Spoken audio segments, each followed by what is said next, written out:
Un saludo muy afectuoso para todos los que estáis reunidos ahí en Uruguay en un día de comunión, de amistad fraterna, de reflexión, de estudio, de aliento personal entre el liderazgo. La tecnología nos permite una aproximación a 12.000 kilómetros de distancia en tiempo real y es un privilegio y un honor para mí estar con vosotros compartiendo una reflexión bíblica breve que nos sirva de aliento y de estímulo personal para cada uno de nosotros. Llamo vuestra atención a un texto que está en la carta primera de Pedro, en el capítulo 5, los versículos 10 y 11.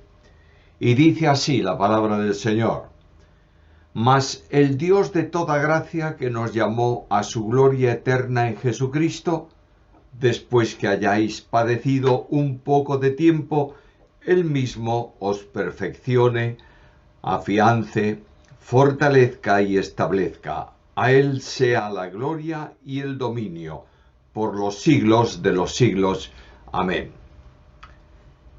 Una doxología al final de una carta que, leída así por encima y a simple vista, pareciera que se trata de una epístola en donde el tema nuclear es la prueba, la dificultad, las lágrimas, la preocupación, la angustia. E indudablemente todo eso está contenido ahí. Pero cuando preguntamos a Pedro, autor de la carta, cuál es el tema de la epístola, nos responde rápidamente en el versículo 12 de ese capítulo que donde están los versículos que hemos leído, y dice: por conducto de Silvano, a quien tengo por hermano fiel, os he escrito brevemente, exhortándoos y testificando que esta es la verdadera gracia de Dios en la cual estáis. Luego la carta tiene un tema, y es la vida en la gracia. Y la vida en la gracia está rodeada de dificultades y de problemas, pero hay un aliento específico que también procede de la gracia para superar los temas siempre difíciles de la vida cristiana, de la vida de servicio, de la vida de liderazgo. Los versículos que os he leído hace un momento presentan tres aspectos que quiero mencionaros. En primer lugar está una posición. Estamos en la gracia. En segundo lugar hay una provisión. Dios actúa para que nuestra vida se sostenga en la gracia y sea eficaz en el ministerio que Él nos ha encomendado. Y finalmente está la bendición personal que encontramos ahí. Después de un poco de tiempo de aflicción, Él mismo os perfecciona, afianza, fortalece y establece. Primeramente, la posición. La epístola es la epístola de la gracia. Nada más empezar en el capítulo primero, está la gracia en el versículo 2. Lo leo. Elegidos según la presciencia de Dios Padre en santificación del Espíritu para obedecer y ser rociados con la sangre de Jesucristo, gracia y paz os sean multiplicados. La posición de los creyentes es muy sencilla. Hemos sido elegidos, separados por el Espíritu. Cristo, orando a su Padre, Juan capítulo 17, versículo 16, le decía: no son del mundo, como tampoco yo soy del mundo. Sin embargo, aunque no son del mundo, están en el mundo, dice Cristo al Padre en el capítulo 17 de Juan y en el versículo 11. Por tanto, el conflicto, las dificultades, las pruebas están servidas. El creyente que no es del mundo está en oposición, en contraste con el mundo. Y el mundo va a actuar en contra de aquello o de aquel cuya vida no coincide con la perspectiva que tiene y que le es propia al mundo. De ahí que Cristo dijo, en el mundo tendréis aflicción. No hay esperanza para el creyente, sino estar cierto de que tarde o temprano, con mayor o menor intensidad, la aflicción vendrá a su vida porque no son del mundo. Además, estamos viviendo en una esfera contraria al mundo. El mundo es desobediente y desobedece por esa condición natural. Todo hombre natural vive en desobediencia a causa de la naturaleza caída. Ahora Dios nos llama, la gracia nos alcanza y dice aquí Pedro para obedecer. Literalmente el término es para obediencia, es decir, para vivir en una esfera de obediencia. Por tanto, el conflicto en la forma de vida entre un mundo desobediente a Dios y un mundo de creyentes que obedecen a Dios también se va a manifestar. La vida en la gracia produce una transformación tan grande que es imposible que no haya conflicto con la situación y la posición de las personas en el mundo. En el capítulo 1 de la carta, en el versículo 17, hay una vida de santidad frente a un mundo pecaminoso. El temor de Dios inspira respeto y obediencia a Dios. Mirad el versículo 17 del capítulo 1. Busco el texto 1:17 y dice así: si invocáis por Padre aquel que sin acepción de personas juzga según la obra de cada uno, conducíos en temor durante todo el tiempo de vuestra peregrinación. Una vida temerosa, respetuosa de Dios, es el cambio operado por la gracia. Frente a un mundo pecaminoso que no respeta a Dios, el creyente le respeta. Por consiguiente, hay conflicto, hay dificultad, porque estamos en la gracia.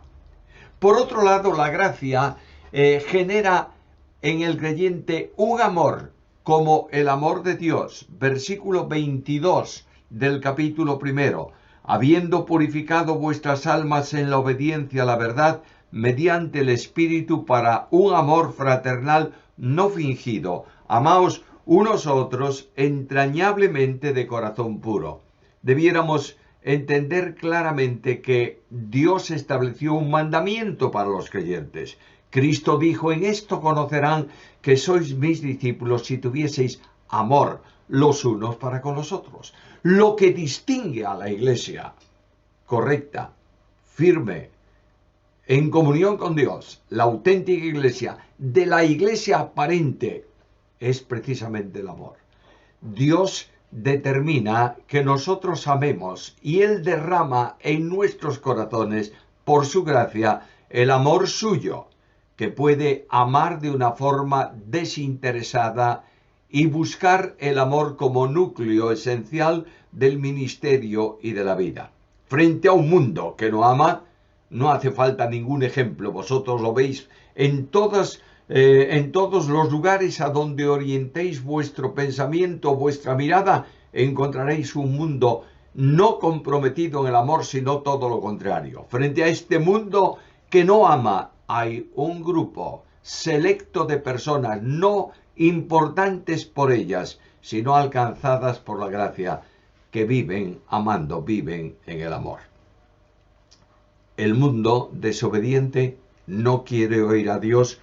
¿Cuál es la situación del hombre en la gracia? Capítulo 2, versículo 2.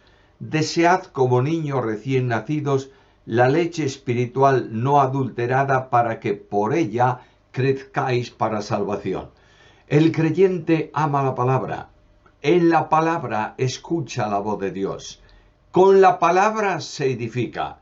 Y el creyente tiene un deseo especial: oír a Dios y obedecerle. Permíteme enlazar las dos cosas. Yo no amo a Dios por mandamiento. Es decir, no amo por obediencia, por determinación. simplemente obedezco a Dios porque le amo. Y Cristo dice que el que le ama a Él guarda sus mandamientos. Una de las enormes necesidades del día de hoy es volver incondicionalmente a la palabra, predicar la palabra, obedecer la palabra, amar la palabra. Algo más, el creyente en la gracia mantiene comunión y servicio con Dios. Capítulo 2, versículo 5. Vosotros también, como piedras vivas, sed edificados como casa espiritual y sacerdocio santo, para ofrecer sacrificios espirituales aceptables a Dios por medio de Jesucristo. Comunión con Dios, servicio a Dios, por la razón específica de que la gracia nos ha convertido en linaje escogido y en sacerdocio real, como leéis en ese mismo capítulo 2 y en el versículo 9.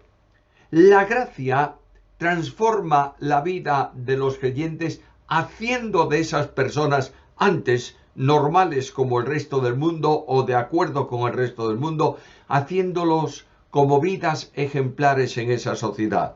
Capítulo 2 y versículo 11. Amados, yo ruego como extranjeros y peregrinos que os abstengáis de los deseos carnales que batallan contra el alma. Gente ejemplar.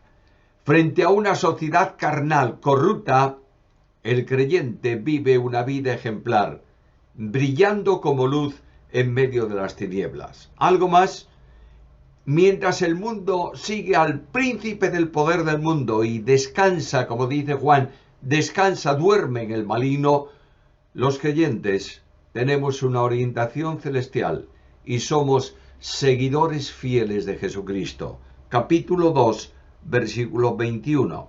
Para esto fuisteis llamados, porque también Cristo padeció por vosotros, dejándonos ejemplo para que sigáis sus pisadas.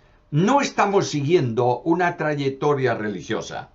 No estamos manteniendo un sistema que nos ha sido enseñado. No formamos iglesias conforme a la tradición. Individual y colectivamente, el creyente sigue los pasos de Cristo. Estos que son fieles al Señor, que siguen fielmente los pasos del Maestro, son también un grupo de personas que tiene hogares ejemplares.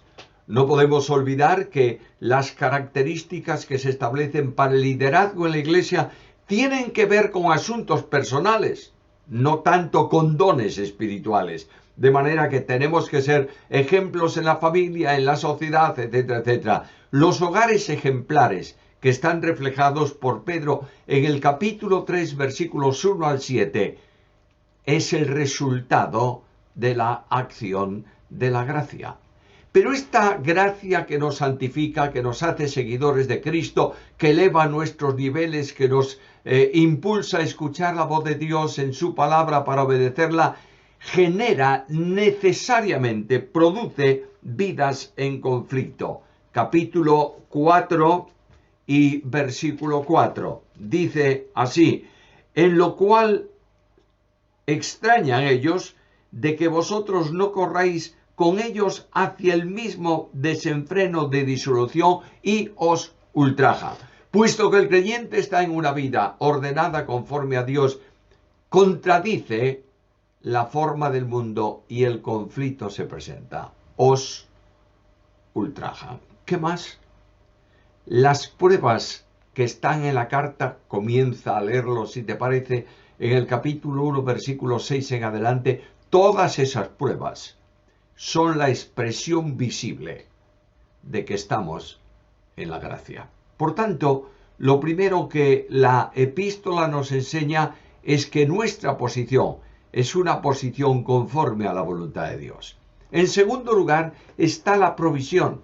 Y en este capítulo 5, los versículos que hemos leído, nos presenta en el versículo 10 a un Dios personal, el Dios de toda gracia, que nos llamó a su gloria eterna en Jesucristo, después que hayáis padecido, Él mismo os perfeccione, afiance, fortalezca y establezca. el Dios de la gracia, pone a nuestra disposición todos los recursos de la gracia. Cuando el pecado abundó, sobreabundó la gracia. Cuando los conflictos vienen, Santiago nos dice en el capítulo 4, versículo 6, que Dios da mayor gracia. No hay prueba ni dificultad que no pueda ser superada por la gracia de Dios. Este Dios de la gracia es también el Dios de la esperanza. Notáis que dice que Él nos llamó a su gloria eterna. Déjame expresar esta bendición en palabras de Pablo. Romanos 8, 29 al 30.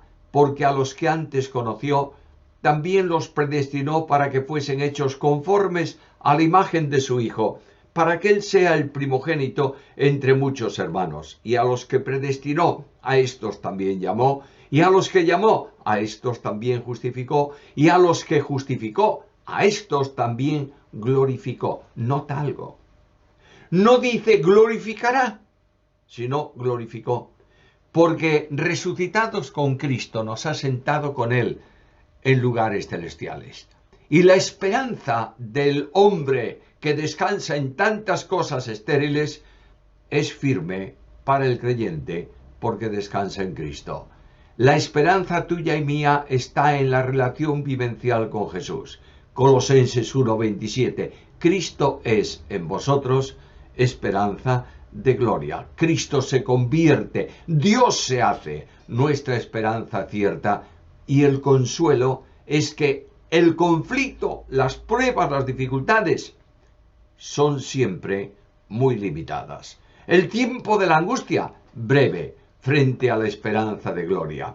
Además de esto, Dios se presenta ahí como el restaurador poderoso.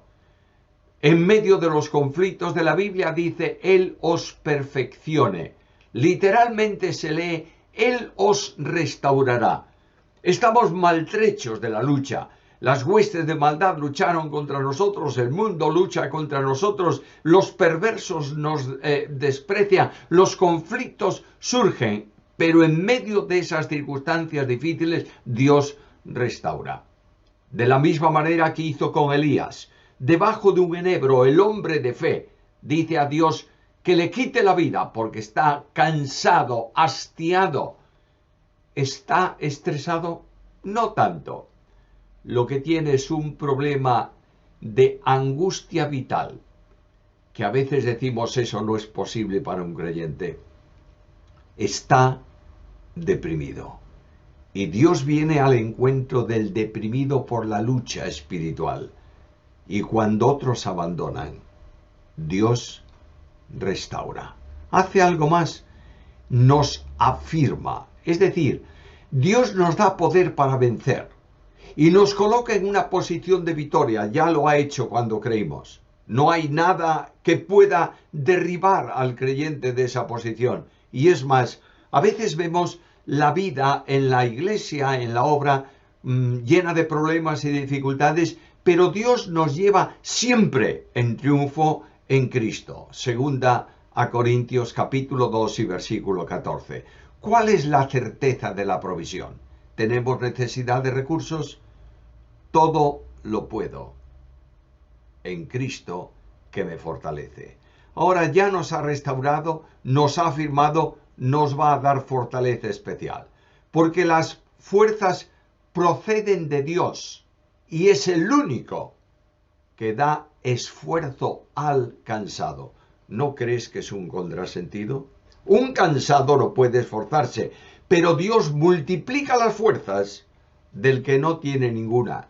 En momentos difíciles, cuando la angustia llena, cuando Satanás procura aprovechar las circunstancias para derrotarnos, podemos decir como Pablo en nuestra experiencia, el Señor estuvo a mi lado y me dio fuerza. Segunda Timoteo 4:17. En mi larga experiencia de ministerio pastoral, he atravesado por momentos de inquietud y de zozobra, hasta el punto de decir al Señor, Señor, no merece la pena seguir. Esta mañana, abriendo una carpeta que tenía ahí guardada no sé de cuánto tiempo, encontré una nota escrita a mano en un formulario en donde yo estaba afrontando un conflicto serio dentro del ministerio, y ahí anoté mi experiencia personal. Nunca supe que Jesucristo era todo lo que necesitaba, hasta que supe que Jesús era solo todo lo que tenía. Esta es una bendición. Hay fuerzas en Jesús. ¿Estáis desalentados, desanimados, inquietos? El Señor está a tu lado y te da fuerzas. Por último, menciono la bendición que está en la demanda de esos versículos 8 y 9. Sed sobrios y velad, porque vuestro adversario el diablo, como león rugiente, anda alrededor buscando a quien devorar, al cual resistid firmes en la fe, sabiendo que los mismos padecimientos se van cumpliendo en vuestros hermanos en todo el mundo. El conflicto de la vida en la gracia consiste en resistir firmes en la fe. Estamos en un terreno de victoria, en el que podemos ser más que vencedores por medio de aquel que nos amó, y podemos adorar a Dios y servirle en cualquier circunstancia. Yo pido a Dios que esta sea la experiencia personal para cada uno de vosotros. Hace años, en la final de la Segunda Guerra Mundial, un pueblo alemán había sido destruido totalmente por las bombas aliadas, y un domingo por la mañana, esto se produjo a lo largo de esa semana, un domingo por la mañana el pastor de la iglesia se levantó y fue al lugar donde había estado el templo. Solo piedras tiradas en el suelo, solo polvo y destrucción. Por alguna razón especial, los creyentes acudieron también al mismo lugar en donde se reunían los domingos. El pastor miró a aquel grupo de personas encima de los escombros, destruido todo por las dificultades. Y él dijo: hermanos, ¿qué podemos hacer? Pero mirad, los hombres solo han conseguido derribar las piedras que nosotros pusimos, pero no han sido capaces de destruir el templo de Dios. El sol brilla, el cielo es azul, las montañas están en su sitio. Por tanto, debemos hacer lo que siempre hemos hecho en este lugar: caer de rodillas y adorar a Dios. Tal vez se han caído las piedras que tú pusiste, pero aún tienes a Dios que te sostiene victorioso en medio del conflicto y de la prueba. A Él sea la gloria.